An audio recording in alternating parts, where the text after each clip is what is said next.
दोस्तों बात करें तो जो नए स्मार्टफोन्स होते हैं ना, उनके लिए आप ज्यादा पैसा देने को तैयार हो जाओ, क्योंकि 2026 से एक बिल्कुल ही नया ट्रेंड शुरू होने वाले हैं, जिसके अंदर मोबाइल फोन की जो कीमत है वो हर एक कंपनी धीरे धीरे और ज्यादा खिसकाने वाली है। 20 से 30 हजार जैसे मिड रेंज कहा जा रहा था आज के समय में, अब वो 30 हजार से लेकर 40 हजार का जाएगा। और जहां फ्लैगशिप किलर आपको 40 हजार के रेंज में मिल जाते थे, वही चीज 50 हजार पे खिसक जाएगी। और अगर प्रॉपर फ्लैगशिप चाहिए तो उसके लिए मिनिमम 70 हजार रुपए तो आपको निकालनी पड़ेगी। यार यही कहानी चल रही है आज के स्मार्टफोन मार्केट की। तो आप खुद देख सकते हैं कैसे वन प्लस ने अपना नया वन प्लस 50 निकाला, लेकिन कीमत 70 हजार के पार पहुंच चुकी है उसकी। इसके साथ ही बाकी जितनी भी कंपनीज है, जैसे रियलमी की बात करें तो उसका GT8 Pro भी काफी हाई और प्रीमियम कीमत पे आने वाला है। ओप्पो का Find X9 सीरीज भी काफी ज्यादा कीमत पे आने वाली है, और वीवो की X300 भी ज्यादा प्राइसिंग में आने वाली है। और इसके पीछे का रीजन ये कि लगातार जो इन्फ्लेशन है वो ज्यादा जा रही है, और यहाँ पर जो कंपोनेंट की जो प्राइसेस होती है ना, वो भी तेजी से इंक्रीज हो रही है। जिसके अंदर बात करें खास तौर पे एसओसी और रैम की, ऑलरेडी एसओसी के अंदर स्नैपड्रैगन 8 एलीट की बात करें तो ऑलमोस्ट $240 तक इसकी कीमत चली जाती है, और आने वाले समय में इसकी कीमत में और इजाफा हो सकता है। और उसके पीछे का रीजन है TSMC। TSMC यहाँ पे धीरे धीरे प्राइस हाइक कर रही है अपनी चिप्स के, जो आने वाले समय फैब्रिकेट करेंगे दूसरी कंपनीज के लिए, जिसके अंदर हर साल 5 से 10% का हाइक होने वाला है 2026 से लेकर 2030 तक। और धीरे धीरे जो चिप्स होंगे इन सबकी कीमतें ज्यादा होगी, जिसका जो इम्पैक्ट होगा सभी इलेक्ट्रॉनिक डिवाइसेस के ऊपर पड़ेगा, क्योंकि TSMC की अकेली मैन्युफैक्चरिंग काफी ज्यादा है। और एक इसके अंदर दोष AI को भी दिया जा रहा है। AI के एडवांसमेंट आने से यहाँ पे जो AI की जो रिक्वायरमेंट है हार्डवेयर के अंदर सर्वर साइड में, वो काफी ज्यादा इंक्रीज हुई है, जिस कारण से रैम रोम और जो चिप्स की कीमत है वो भी आसपास छू रही है। जिस वजह से एक एक छोटा जो क्रिटिकल कंपोनेंट होता है ना, उसकी कीमत है और ज्यादा इंक्रीज हो रही है, जिस वजह से एक मोबाइल फोन को बना पाना कंपनी के लिए महंगा पड़ रहा है।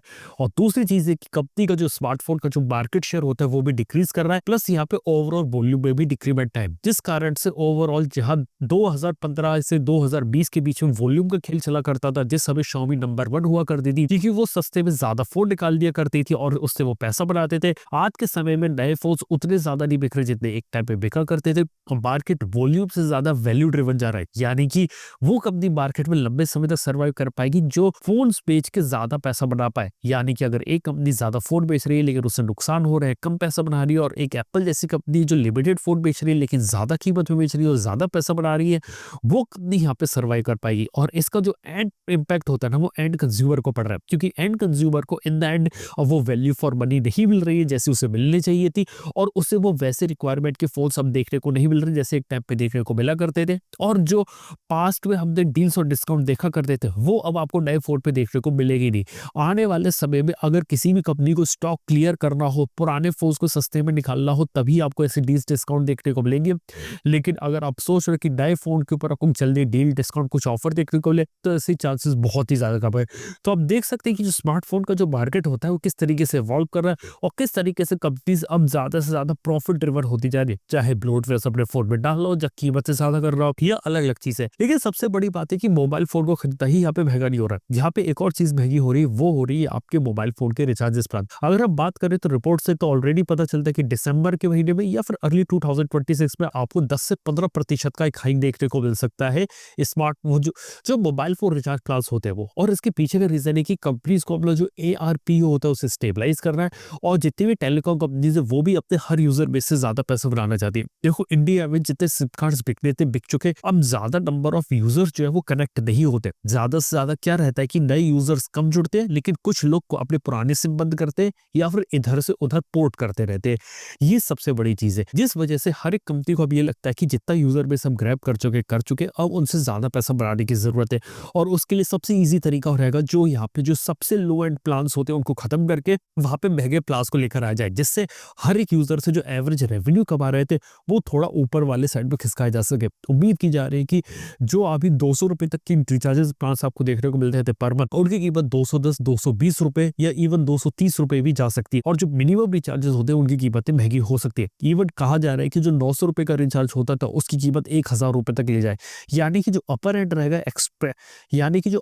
रहेगा स्पेक्ट्रम का, वहां पे प्राइसेस इतने ज्यादा हाइक नहीं होंगे, लेकिन जो लोअर एंड रहेगा स्पेक्ट्रम का, वहां पे आप ज्यादा प्राइसेस हाइक समझ सकते हैं। और ये एक चीज है जिसके कारण से जो लो एंड प्रीमियम प्रीपेड यूजर्स होते हैं वो यहाँ पे अफेक्ट करेंगे, यानी कि जो लोग बिल्कुल एंट्री लेवल फोन खरीदते हैं और चाहते हैं कि अब सस्ते में मोबाइल फोन को यूज करते रहे, तो वो चीज यहाँ पे और ज्यादा इफेक्ट करने वाली है। और ये चीज बिल्कुल ही होगी आने वाले कुछ ही महीनों के अंदर, हम इस चीज को विटनेस करने वाले। और अगली इंपॉर्टेंट चीज जिसके बारे में इंपॉर्टेंट बात आपको बता सकता हूँ वो ये है कि आज के समय में हर एक कंपनी अपनी टेक्नोलॉजी को बेटर और अपनी सर्विसेज को बेटर करने में लगी है, लेकिन उसके पास होती है फंड्स की कमी, क्योंकि 5G स्पेक्ट्रम काफी ज्यादा महंगा आता है और कई कंपनी जैसे जियो हो गई, एयरटेल हो गई, इसने फ्री 5G बहुत ज्यादा बेचा है, जिस कारण से यहाँ पे अब उनके लिए भी टाइम है ज्यादा से ज्यादा पैसा बनाने का। और एक सिंपल सी स्ट्रेटजी जियो के टाइम पे तो ये रही थी कि आप फ्री में डेटा दे के लोगों को पहले एडिक्ट बना लो, और एक बार एडिक्ट बन गए तो धीरे धीरे उसकी कीमतें इंक्रीज करते रहो, ताकि जो लोग हैं वो धीरे धीरे ज्यादा पैसा देने के लिए तैयार होंगे, क्योंकि बिना उसके वो रह नहीं सकते और इसी मजबूरी का वो फायदा उठाएंगे।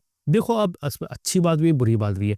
अच्छी बात ये कि लोगों को सस्ते में डेटा आपको देखने को मिला, जो कि बहुत अच्छी चीज थी, लोग इंटरनेट से कनेक्ट हुए। बुरी बात ये कि इंटरनेट के लोग एडिक्ट बन गए, ज्यादा से ज्यादा रील और ज्यादा से ज्यादा कंटेंट कंज्यूम करने लगे, जिस वजह से एडिक्शन यहाँ पर होता चला गया और इनडायरेक्टली इसी एडिक्शन का कंपनी ज्यादा से ज्यादा पैसा बना रही है। लेकिन आपको एक बात बताने की जरूरत है कि अगर आप लोग मोबाइल फोन को लिमिटेड यूज करो, ज्यादा एक्स्ट्रा सिम कार्ड्स को बंद कर दो और उसको एक टूल की तरीके से देखो, तो बहुत अच्छी चीज है। लेकिन दिन भर मोबाइल फोन के अंदर घुसे रहना, उसको 24 घंटे यूज करना, वो एक गलत चीज है। ये एक एडिक्शन के ऊपर आप मूव आउट कर रहे हो और इसका जो इम्पैक्ट होता है आपकी सोशल लाइफ, आपकी एजुकेशन, आपकी पढ़ाई पे, हर जगह यहाँ पे लॉन्ग टर्म में बढ़ता है। यानी कि एक टूल की तरीके से यूज करो, जिससे आप आगे लंबे समय तक आप इसे यूज करना चाहते हो तो कर सकते हो। इसके साथ ही बात करें तो वापस अगर मैं इंडिया के स्मार्टफोन मार्केट में आऊँ, तो इंडिया के स्मार्टफोन मार्केट में कुछ इंटरेस्टिंग चीजें हुई है जिसके बारे में डिस्कस करना चाहता हूँ। सबसे पहले तो लावा जैसी कंपनी 10,000 रुपए के सेगमेंट और 20,000 रुपए के सेगमेंट में काफी अच्छा परफॉर्म कर रही है, जहाँ पे वो 10,000 रुपए के सेगमेंट में फास्टेस्ट ग्रोइंग स्मार्टफोन ब्रांड हो जाते हैं। इसके साथ ही बात करें मोटोरोला की, तो इंडिया का फास्टेस्ट ग्रोइंग स्मार्टफोन ब्रांड बना है।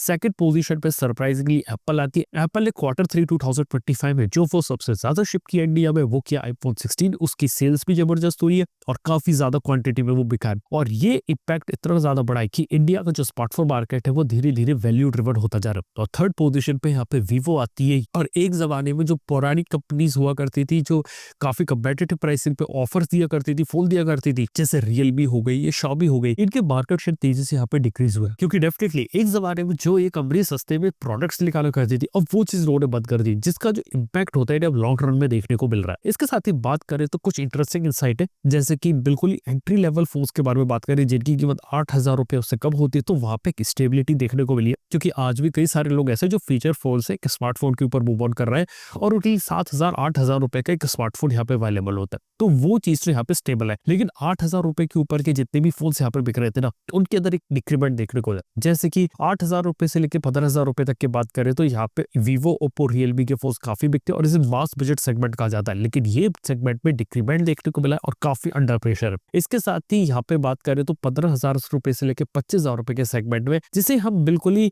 एक मास सी सेगमेंट कहते हैं, जहाँ पे कई सारे लोग एक फोन खरीदना पसंद करते हैं, लगभग 15,000 से लेकर 25,000। तो यहाँ पे जिन कंपनी से डोमिनेट किया वो है वीवो, ओप्पो, सैमसंग और मोटोरोला। और यहाँ पे मोटोरोला का H60 फ्यूजन काफी अच्छा टॉप एंड सेलिंग मॉडल यहाँ पे बना। और वही बात करें अगर हम लोग 25,000 रुपए के ऊपर के सेगमेंट में, तो यहाँ पे लोगों ने सैमसंग, ओप्पो और वन प्लस के फोन खरीदे। और जैसे आप 40,000 रुपए का प्राइस पॉइंट टच करते हो, तो 40,000 रुपए के बाद एंड्रॉइड फोन बिकना कम हो जाते हैं और यहाँ पे एप्पल के आईफोन की जो एंट्री होती है, जैसे iPhone 15 हो गया, iPhone 14 हो गया, तो वो फोन यहाँ पे तेजी से बिकते हैं। और यहाँ पे बात करें 65,000 अबव सेगमेंट में, तो सिर्फ दो ही कंपनीज है जो 65,000 रुपए के ऊपर अपने मोबाइल फोन को एक्चुअली में बेच पाती है। एक है सैमसंग जिसका 31% का मार्केट शेयर है, और एक एप्पल है जिसकी 66% शेयर लेकर बैठी हुई है 65,000 रुपीज के सेगमेंट में। और हाँ, इस साल सैमसंग ने S25 अल्ट्रा को खूब बेचा है और iPhone 16 Pro भी यहाँ पे खूब बिका है। और इवन iPhone 17 की सेल्स का भी रिस्पॉन्स जबरदस्त रहा। तो आप समझ सकते हैं कि कैसे जो मार्केट होता है वो बहुत तेजी से हो रहा है। यानी कि बीच का जो मार्केट है वो श्रंक होता जा रहा है 10,000 से 15,000 का, 15 से 20,000 में भी अब काफी हद तक स्टैग्नेंट हो चुके हैं, ग्रोथ वहां देखने को नहीं मिल रही है। और कंपनीज के लिए जो नया ग्रोथ की अपॉर्चुनिटी है वो 25,000 और 30,000 रुपए के सेगमेंट में बची हुई है। यानी कि अब हर एक जो कंपनी रहेगी ये अपने मोबाइल फोन को अब ऐसे प्लेस करेगी 2026 में कि वो 25,000 और 30,000 रुपए के पार निकल जाए, और ऑफर देगी, EMI देगी और अलग अलग कैशबैक और बायबैक स्कीम चलाएगी, जिसके हेल्प से लोग ज्यादा से ज्यादा फोन बेचे।